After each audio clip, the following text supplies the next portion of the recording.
Fight! Hello everyone, Crow here again, and I've been tagged by the goon02, or the goon02. This tag is his 400 subscriber tag, and he basically tagged everybody that was either a subscriber or a friend, or I'm guessing anybody that actually saw his video. So, we'll start off with the first question. The first question is divided into 3 parts, and actually it is the 3 NES games you would like to be remade, the 3 SNES games you would like to be remade, and the 3 Genesis games you would like to be remade. And one of his earlier tags, I actually answered the 3 NES games I would like to be remade, but I'm going to actually change my answers, and my answers for all 3 of these parts are going to be the same. And I was thinking about it, and I was thinking that, you know what, I don't really want to see any more games remade, because if you think about it, whenever a game gets remade and has updated graphics, usually, for me anyway, it makes me want to go back and play the original game. Yeah, I mean, you know, if they, just updating, if it's basically the same game, like, for example, let's take, like Final Fantasy on the PSP. Now, I think that was upgraded, and it is a remake, but if you've already played, like, Final Fantasy on the Nintendo, I mean, I don't know why I would want to play it again on the PSP if the whole storyline is basically the same and everything. I'm sure there are people that would like to play Final Fantasy again and again and again. But another example is like Final Fantasy VII. A lot of people want to remake Final Fantasy VII with updated graphics and everything. But as much as I love Final Fantasy VII, I don't know if I could get into that. I mean, I've played the game already 3 times. I mean, if I play it again with updated graphics, what's going to change? I'd rather them actually make sequels. Like, for example, Splatterhouse. I think there's a new Splatterhouse game going to be coming out soon. I'd much rather play a new Splatterhouse game than an old Splatterhouse game with updated graphics. Plus, a lot of these remakes are downloadable content, and I'm not too keen on that. I mean, I'll download some stuff, but I'm not gonna go crazy and download a whole bunch of stuff. But so yeah, I don't look around, and I'm not saying that, hey, you know what, I really like this game, I want them to remake it again. I'd like to see some sequels, maybe something a little bit different. Or, how about completely original games for a change? Anyway, we'll move on to the second question. Most underrated video game hero. And I had to think about this for a little while, but my answer is going to have to be Bonk from, let's see, Bonk and Bonk's Adventure, Bonk's Revenge, and a couple other Bonk games. There's not Air Zonk, that doesn't count. Bonk 3, Super Bonk 4, I think. And I just always loved that video game character. And actually, back when there was the Mario and Sonic rivalry, Bonk was the 3rd wheel in that rivalry.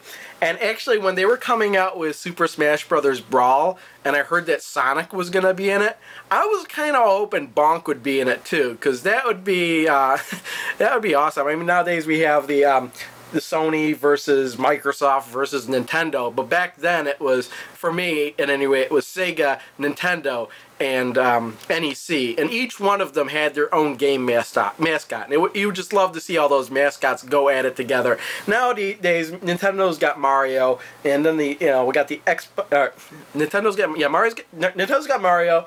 Xbox has got nothing, no mascot, and the Sony PlayStation 1, 2, and 3 never had a mascot either. So it's not the same as it used to be. You don't have your representative of your system anymore. So yeah, my most underrated video game hero is Bonk. Next question. What video game villain do you most relate to? And I really had to think about this one. And my answer may not actually be a video game villain, but a lot of people do hate him. And my answer for that is the dog from Duck Hunt. A lot of people don't like that dog. They want to shoot the dog, but because he makes fun of them. You miss, you fail, he comes out and he laughs in your face. And I just love that about the guy. I mean, he's supposed to be your friend, and the ducks are supposed to be the thing you shoot in the game. But a lot of people just want to shoot that dog because he comes up and laughs, and actually I can relate to that. I like it when people attempt to do something and they fail miserably. I mean, look at all those failed skateboarding videos on YouTube and tell me you don't laugh at those people when they get seriously hurt. I mean, you know, if they get seriously hurt, of course it's not that funny, but ooh, sometimes you know, it's just hilarious to see some of that stuff. And I can relate to that. So, yeah, my answer is going to have to be the dog from Duck Hunt. Question number 4. If you had to collect all the games for 3 systems only, which systems? Okay, well, the first system I'm going to have to say is the PS2. I really got into that system for some reason, and there are a ton of great games on it. And there are plenty of arcade compilation discs for that. And so I'm going to have to say the PS2. Next I'm going to have to say the Neo Geo AES, because those are arcade quality games. And, you know, as expensive as they are, if you have a Neo Geo collection, it's massive. I mean, the cartridges themselves and everything, you've got a really hefty Neo Geo collection if you have about, you know, 10, 20 games. It takes up a lot of space. But those games are awesome. And, yeah, so that, and the third one I'd say is the Atari 2600. Tons of games for it. Yeah, a lot of them are really crappy, but a lot of them are really, really good too. And it's one of the very, very, very, very few systems that actually has paddle controllers. So with games like Kaboom and Super Breakout, you can't emulate that on any other game system nowadays. You could kind of do the paddle control with a mouse if you emulate it on a computer, but it's still not the same. So like Kaboom and Demons to Diamonds, and then for Indie Racer, you had that special paddle controller that turned all the way around. So yeah, I gotta say Atari 2600 because I love paddle games. And finally, the last question, favorite video game accessory. Now I think the goon02 said the Zapper. Well, I think I'm going to one-up them on that and say the GunCon, the Namco GunCon for the PS1, because this is the most accurate light gun I've ever used. Now, I haven't used the GunCon 2 or the GunCon 3, but the reason this is so accurate is because it actually plugs into the video signal. And now, for a light gun, I don't know if this one works on high-definition TVs or not. I haven't had a chance to use it on that, but you know, using this like with Time Crisis and the Point Blank games and everything, I love shooter games, and I love them even more when the gun is accurate. So that's my answer, the Namco GunCon. It's just the Namco GunCon. And that'll be it.